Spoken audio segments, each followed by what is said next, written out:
Hello friend, स्वागत है आपका अपने चैनल आज क्लास में। आज की इस वीडियो में मैट्रिक बोर्ड परीक्षा 2021 के लिए हिंदी के पहले मॉडल पेपर को यहां पे सॉल्व करेंगे। इस मॉडल पेपर में 45 महत्वपूर्ण ऑब्जेक्टिव प्रश्न हैं जो 2021 बोर्ड एग्जाम के लिए काफी महत्वपूर्ण है, तो एक भी प्रश्न स्किप मत कीजिएगा। वीडियो को पूरा शुरू से लेकर अंत तक देखिएगा और इन 45 प्रश्नों में से जो भी प्रश्न आपको याद नहीं होगा उसे नोटबुक पे लिख के जरूर याद कर लीजिएगा। अगर चैनल को सब्सक्राइब नहीं किए तो चैनल को सब्सक्राइब भी कर लीजिएगा और बेल आइकन को ऑल पे दबा लीजिएगा। आइए शुरू करते हैं। यहाँ पे पहले नंबर प्रश्न से पहला प्रश्न है, श्रम विभाजन और जाति प्रथा क्या है? ए ऑप्शन है कहानी, बी ऑप्शन है भाषण, सी ऑप्शन है निबंध, डी ऑप्शन है साक्षात्कार।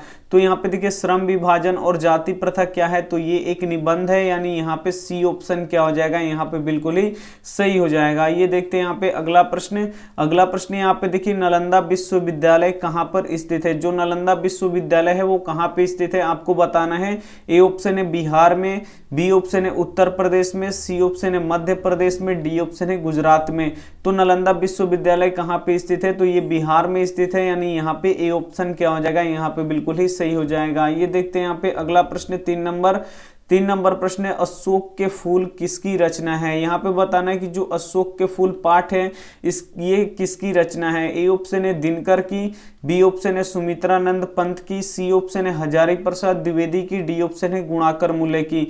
तो अशोक के फूल किसकी रचना है, तो ये हजारी प्रसाद द्विवेदी जी की है, यानी यहाँ पे सी ऑप्शन क्या हो जाएगा, यहाँ पे बिल्कुल ही सही हो जाएगा। ये देखते हैं यहाँ पे अगला प्रश्न। अगला प्रश्न यहाँ पे देखिए 4 नंबर प्रश्न है, खोखा आखिर अपने बाप का बेटा ठहरा, उसे तो इंजीनियर होना है, यह किसका कथन है? ए ऑप्शन है शिक्षक का, बी ऑप्शन है सेन साहब का, सी ऑप्शन है आगंतुक का, डी ऑप्शन है यहाँ पे घर के नौकर का। तो खोखा आखिर अपने बाप का बेटा ठहरा, उसे तो इंजीनियर होना है, यह कथन किसका है? तो सेन साहब का है, यानी यहाँ पे बी ऑप्शन क्या हो जाएगा, बिल्कुल सही हो जाएगा। और सेन साहब के लड़के का नाम क्या था, तो खोखा था। आइए देखते हैं यहाँ पे अगला प्रश्न 5 नंबर प्रश्न है यहाँ पे कि मैक्स मूलर की दृष्टि में सच्चे भारत के दर्शन कहाँ हो सकते हैं? ए ऑप्शन है गांव में, बी ऑप्शन है नगरों में, सी ऑप्शन है महानगरों में, डी ऑप्शन है यहाँ पे जंगल में। तो मैक्स मूलर की दृष्टि में सच्चे भारत के दर्शन कहाँ हो सकते हैं, तो गाँव में हो सकते हैं, यानी यहाँ पे ए ऑप्शन क्या हो जाएगा, यहाँ पे बिल्कुल ही सही हो जाएगा। ये देखते हैं यहाँ पे अगला प्रश्न यहाँ पे देखिए, मैक्स मूलर ने कंठ और केन उपनिषद और यहाँ पे देखिए हितोपदेश तथा मेघदूत की अनुवाद किस भाषा में किया? ए ऑप्शन है जर्मनी, यहाँ पे अंग्रेजी, बी ऑप्शन है फ्रेंच, सी ऑप्शन है जर्मनी, डी ऑप्शन यहाँ पे लैटिन। तो मैक्स मूलर ने कंठ और केन उपनिषद और यहाँ पे देखिए हितोपदेश और मेघदूत का अनुवाद किस भाषा में किए, तो जर्मनी में किए, यानी यहाँ पे सी ऑप्शन क्या हो जाएगा, यहाँ पे बिल्कुल ही सही हो जाएगा। ये देखते हैं यहाँ पे अगला प्रश्न यहाँ पे देखिए 7 नंबर प्रश्न है, नाखून क्यों बढ़ते हैं? यह प्रश्न लेखक के समक्ष किसने उपस्थित किया? ए ऑप्शन है पत्नी ने, बी ऑप्शन है छोटी बेटी ने, सी ऑप्शन है मित्र ने, डी ऑप्शन है नौकर ने। तो नाखून क्यों बढ़ते हैं, यह प्रश्न लेखक के समक्ष किसने उपस्थित किया, तो छोटी बेटी ने किया, यानी यहाँ पे बी ऑप्शन क्या हो जाएगा, यहाँ पे बिल्कुल ही सही हो जाएगा। ये देखते हैं यहाँ पे अगला प्रश्न 8 नंबर प्रश्न है, नाखून मनुष्य का ए ऑप्शन है यहाँ पे प्राचीनतम हथियार है, बी ऑप्शन है यहाँ पे मध्यकालीन हथियार है, सी ऑप्शन है आधुनिक हथियार है, डी ऑप्शन है इनमें से कोई नहीं। तो यहाँ पे देखिए नाखून मनुष्य का क्या है, तो ये एक प्राचीनतम हथियार है, यानी यहाँ पे ए ऑप्शन क्या हो जाएगा, यहाँ पे बिल्कुल ही सही हो जाएगा। ये देखते हैं यहाँ पे अगला प्रश्न 9 नंबर प्रश्न है, उत्तर भारत के नागरी लिपि को हम किस नाम से जानते हैं? ए ऑप्शन है देवनागरी लिपि, बी ऑप्शन है ब्राह्मी लिपि, सी ऑप्शन है यहाँ पे सिद्धम लिपि, डी ऑप्शन है इनमें से कोई नहीं। तो उत्तर भारत के नागरी लिपि को हम किस नाम से जानते हैं, तो देवनागरी लिपि के नाम से जानते हैं, यानी यहाँ पे ए ऑप्शन क्या हो जाएगा, यहाँ पे बिल्कुल ही सही हो जाएगा। काफी ही महत्वपूर्ण प्रश्न है, तो आप लोग एक भी प्रश्न को स्किप मत कीजिएगा, वीडियो को पूरा शुरू से लेकर अंत तक जरूर देखिएगा। ये देखते हैं यहाँ पे अगला प्रश्न यहाँ पे देखिए 10 नंबर प्रश्न है कि प्रिय बोलने वाली स्त्री को कहते हैं? ए ऑप्शन है मृदुभाषी, बी ऑप्शन यहाँ पे प्रियवादा, सी ऑप्शन है यहाँ पे मितभाषी, डी ऑप्शन है इनमें से कोई नहीं। तो यहाँ पे देखिए प्रिय बोलने वाली स्त्री को क्या कहते हैं, तो यहाँ पे प्रियवंदा कहते हैं, यानी यहाँ पे बी ऑप्शन क्या हो जाएगा, यहाँ पे बिल्कुल ही सही हो जाएगा। ये देखते हैं यहाँ पे अगला अगला प्रश्न यहाँ पे देखिए, नगर कहानी किस लेखक द्वारा रचित है। जो नगर कहानी है वो किस लेखक द्वारा रचित है आपको बताना है। ए ऑप्शन है ईश्वर पेटलीकर, बी ऑप्शन है यहाँ पे सतकोड़ी होता, सी ऑप्शन है सुजाता, डी ऑप्शन है यहाँ पे श्रीनिवास। तो नगर कहानी किस लेखक द्वारा रचित है, तो ये सुजाता के द्वारा लिखा है, यानी यहाँ पे सी ऑप्शन क्या हो जाएगा, यहाँ पे बिल्कुल ही सही हो जाएगा। ये देखते हैं यहाँ पे अगला प्रश्न। अगला प्रश्न है 12 नंबर, लेखक के अनुसार मनुष्य के नाखून किसके जीवंत का प्रतीक है। ए ऑप्शन है मनुष्यता के, बी ऑप्शन यहाँ पे सभ्यता के, सी ऑप्शन यहाँ पे पांचवी वृत्ति के, डी ऑप्शन है सौंदर्य के। तो लेखक के अनुसार मनुष्य के नाखून किसके जीवंत का प्रतीक है, तो ये पांचवी वृत्ति के ये क्या है, प्रतीक है, यानी यहाँ पे सी ऑप्शन क्या हो जाएगा, यहाँ पे बिल्कुल ही सही हो जाएगा। ये देखते हैं यहाँ पे अगला प्रश्न 13 नंबर। 13 नंबर प्रश्न है यहाँ पे कि हजारी प्रसाद द्विवेदी का जन्म कब हुआ। जो हजारी प्रसाद द्विवेदी हैं इनका जन्म कब हुआ आपको बताना है। ए ऑप्शन है 1907 ईस्वी, बी ऑप्शन है 1906 ईस्वी, सी ऑप्शन है 1905 ईस्वी, डी ऑप्शन है 1904 ईस्वी। तो हजारी प्रसाद द्विवेदी का जन्म कब हुआ था, तो 1907 ईस्वी में हुआ था, यानी यहाँ पे ए ऑप्शन क्या हो जाएगा, यहाँ पे बिल्कुल ही सही हो जाएगा। ये देखते हैं यहाँ पे अगला प्रश्न। अगला प्रश्न यहाँ पे देखिए, रहीरास किसकी रचना है। जो रहीरास है वो किसकी रचना है। ए ऑप्शन है यहाँ पे गुरु गोविंद सिंह का, बी ऑप्शन है गुरु नानक का, सी ऑप्शन है नानक, डी ऑप्शन है यहाँ पे घनानंद। तो यहाँ पे देखिए रहीरास किसकी रचना है, तो गुरु नानक का है, यानी यहाँ पे बी ऑप्शन क्या हो जाएगा, यहाँ पे बिल्कुल ही सही हो जाएगा। ये देखते हैं यहाँ पे अगला प्रश्न। अगला प्रश्न यहाँ पे देखिए 15 नंबर प्रश्न है कि लक्ष्मी के बड़े पुत्र का नाम क्या था। यहाँ पे जो लक्ष्मी थी उसके बड़े पुत्र का नाम बताना है, क्या था। ए ऑप्शन है यहाँ पे अच्युत, बी ऑप्शन है यहाँ पे गुणनिधि, सी ऑप्शन है यहाँ पे लक्ष्मण, डी ऑप्शन है यहाँ पे शंकर। तो यहाँ पे बताना है कि लक्ष्मी के बड़े पुत्र का नाम क्या था, तो क्या था यहाँ पे अच्युत नाम था, यानी यहाँ पे क्या हो जाएगा, ए ऑप्शन क्या हो जाएगा, यहाँ पे बिल्कुल ही सही हो जाएगा। ये देखते हैं यहाँ पे अगला प्रश्न 16 नंबर। 16 नंबर प्रश्न है कि एक वृक्ष की हत्या कविता में कवि शहर को किससे बचाने की बात करता है। ए ऑप्शन है लुटेरों से, बी ऑप्शन है देश के दुश्मनों से, सी ऑप्शन यहाँ पे नादिरों से, डी ऑप्शन है इनमें से कोई नहीं। तो एक वृक्ष की हत्या में कवि शहर को किससे बचाने की बात करता है, तो नादिरों से बचाने की यहाँ पे बात करता है, यानी यहाँ पे क्या हो जाएगा, सी ऑप्शन क्या हो जाएगा, यहाँ पे बिल्कुल ही सही हो जाएगा। ये देखते हैं यहाँ पे अगला प्रश्न। अगला प्रश्न यहाँ पे देखिए 17 नंबर प्रश्न है कि रसूलन बाई कौन थी। जो रसूलन बाई थी वो कौन थी आपको बताना है। ए ऑप्शन है नर्तकी, बी ऑप्शन है कवित्री, सी ऑप्शन है लेखिका, डी ऑप्शन है यहाँ पे गायिका। तो रसूलन बाई कौन थी आपको यहाँ पे बताना है। तो रसूलन बाई कौन थी, एक गायिका थी, यानी यहाँ पे क्या हो जाएगा, डी ऑप्शन क्या हो जाएगा, यहाँ पे बिल्कुल ही सही हो जाएगा। ये देखते हैं यहाँ पे अगला प्रश्न।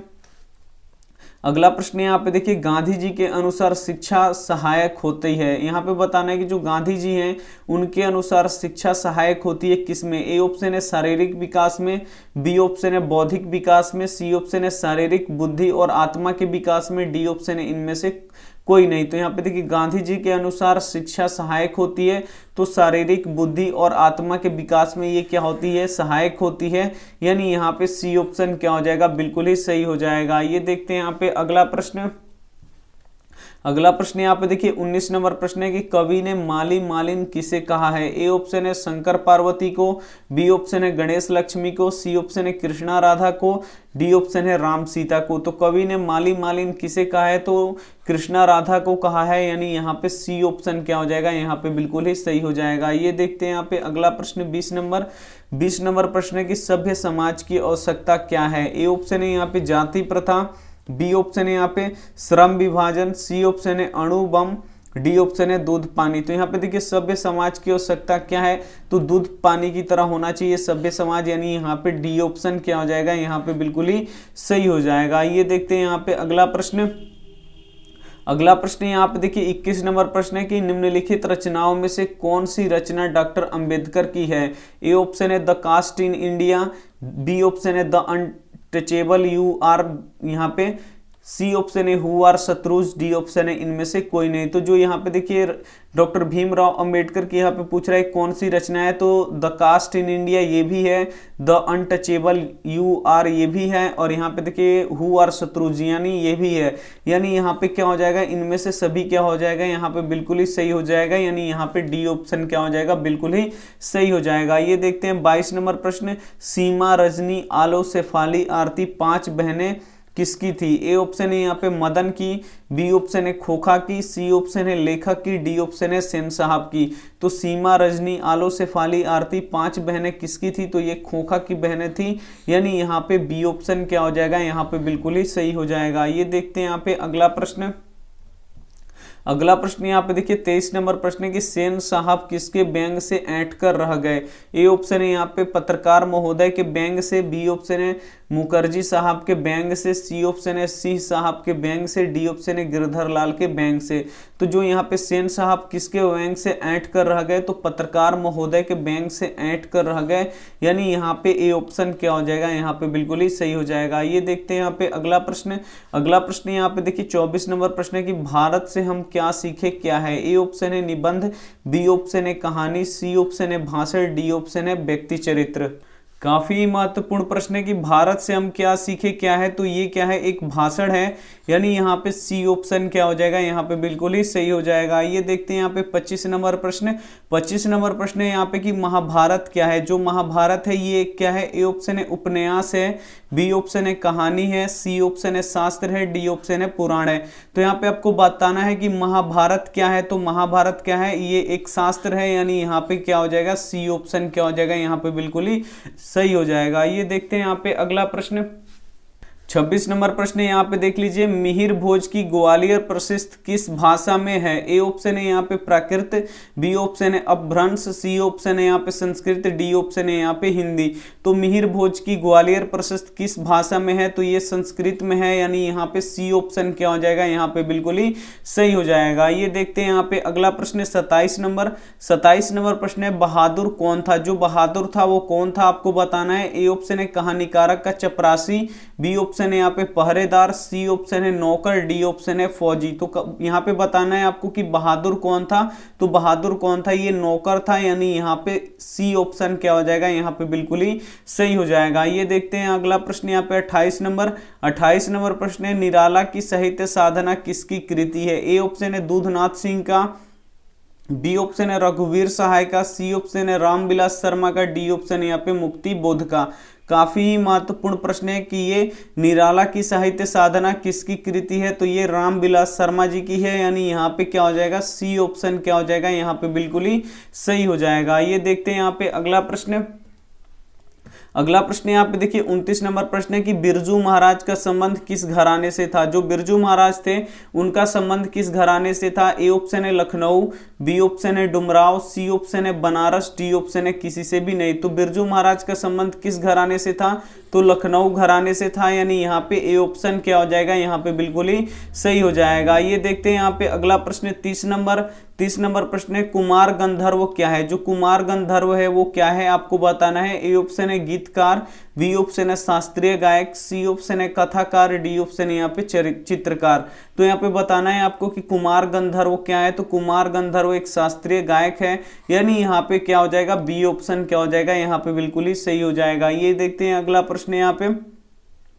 अगला प्रश्न यहाँ पे देखिए 31 नंबर प्रश्न है कि पिताजी ने किसको मारा था? ए ऑप्शन है दीदी को, बी ऑप्शन है माँ को, सी ऑप्शन है संतू को, डी ऑप्शन है भग्गू को। तो पिताजी ने किसको मारा था आपको बताना है यहाँ पे। तो पिताजी ने दीदी को मारा था, यानी यहाँ पे ए ऑप्शन क्या हो जाएगा? यहाँ पे बिल्कुल ही सही हो जाएगा। ये देखते हैं यहाँ पे अगला प्रश्न। अगला प्रश्न यहाँ पे देखिए 32 नंबर प्रश्न है कि प्रत्येक वर्ष अभिनयों में कैसा समारोह आयोजित होता है?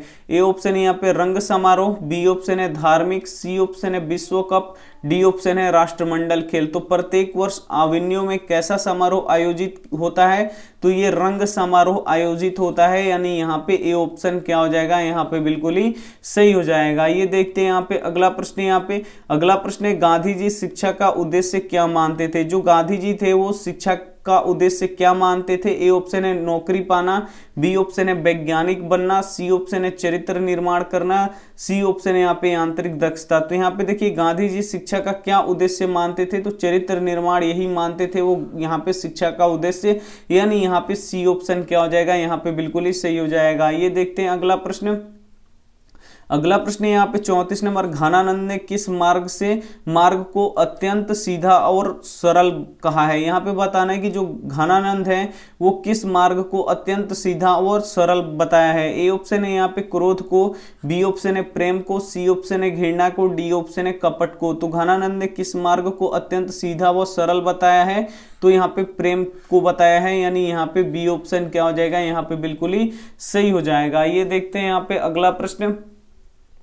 अगला प्रश्न यहाँ पे 35 नंबर, गुरु कृपा की महत्ता का वर्णन किस कवि ने किया है। ए ऑप्शन है घनानंद, बी ऑप्शन है रसखान, सी ऑप्शन है गुरु नानक, डी ऑप्शन है यहाँ पे सुमित्रानंद पंत।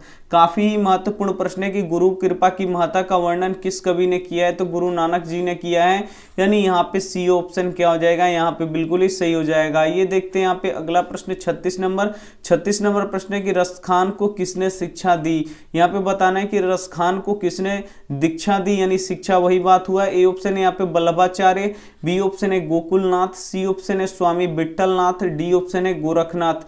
तो रसखान को किसने दीक्षा दिया, तो यहाँ पे गोस्वामी विट्ठलनाथ ने दिया, यानी यहाँ पे सी ऑप्शन क्या हो जाएगा, यहाँ पे बिल्कुल ही सही हो जाएगा। ये देखते हैं यहाँ पे अगला प्रश्न।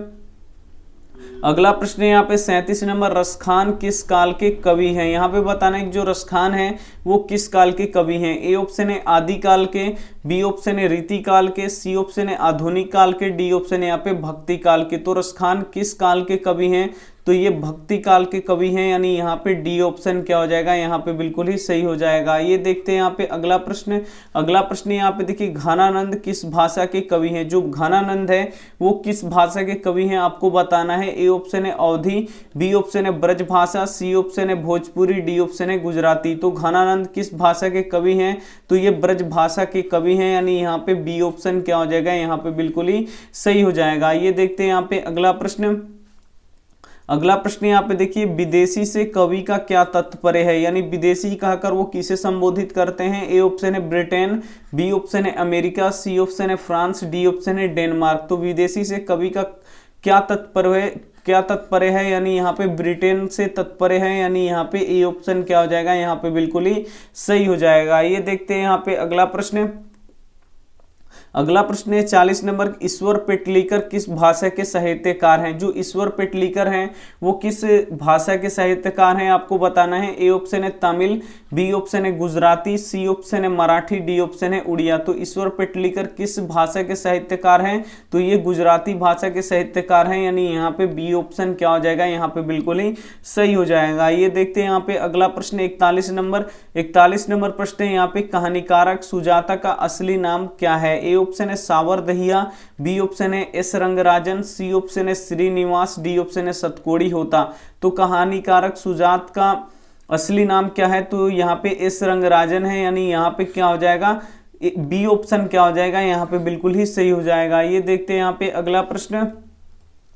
अगला प्रश्न यहाँ पे देखिए 42 नंबर प्रश्न है, कवि के अनुसार जनतंत्र के देवता कौन है। ए ऑप्शन है नेता, बी ऑप्शन है शिक्षक, सी ऑप्शन है किसान मजदूर, डी ऑप्शन है मंत्री। तो कवि के अनुसार जनतंत्र के देवता कौन है आपको बताना है। तो कवि के अनुसार जनतंत्र के देवता कौन है, किसान मजदूर हैं, यानी यहाँ पे सी ऑप्शन क्या हो जाएगा, यहाँ पे बिल्कुल ही सही हो जाएगा। ये देखते हैं यहाँ पे अगला प्रश्न।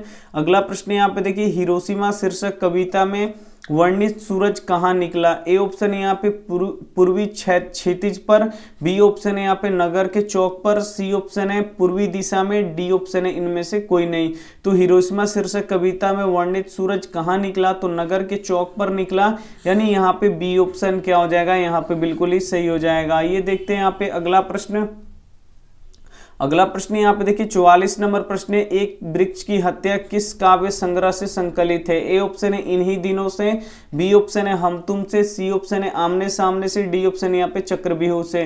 तो एक वृक्ष की हत्या किस काव्य संग्रह से संकलित है, तो इन्हीं दिनों से ये क्या है, संकलित है, यानी यहाँ पे ए ऑप्शन क्या हो जाएगा, यहाँ पे बिल्कुल ही सही हो जाएगा। ये देखते हैं यहाँ पे अगला प्रश्न 45 नंबर प्रश्न है कि हमारी नींद में नींद किसका प्रतीक है। ए ऑप्शन है गफलत का, बी ऑप्शन है बेहोशी का, सी ऑप्शन है पागलपन का, डी ऑप्शन है मदहोशी का। तो हमारे नींद में नींद किसका प्रतीक है, तो ये गफलत का प्रतीक है, यानी यहाँ पे ए ऑप्शन क्या हो जाएगा, यहाँ पे बिल्कुल ही सही हो जाएगा। ये देखते हैं यहाँ पे होमवर्क प्रश्न है, तो होमवर्क प्रश्न का जवाब आप लोग कमेंट में दीजिएगा। यहाँ पे देखिए, भारत संविधान के निर्माण में महत्वपूर्ण भूमिका किसकी है। यहाँ पे बताना है कि भारत के संविधान के निर्माण में महत्वपूर्ण भूमिका किनकी है। ए ऑप्शन है भीमराव अंबेडकर की, बी ऑप्शन है ज्योतिबा फुले की, सी ऑप्शन है राजगोपालाचारी के, डी ऑप्शन है महात्मा गांधी के। तो जो भी आपका इसमें से सही जवाब होगा वो आप हमें कमेंट कर दीजिएगा। वीडियो अच्छी लगी है तो वीडियो को आप लोग जरूर लाइक कर दीजिएगा, अपने दोस्तों के पास जरूर इस वीडियो को शेयर कीजिएगा। चैनल को सब्सक्राइब नहीं किए तो चैनल को सब्सक्राइब भी कर लीजिएगा। Thank you for watching. मिलते हैं अगली वीडियो में, तब तक अपना ध्यान रखिए, मन लगा के पढ़ाई कीजिए। Take care and bye.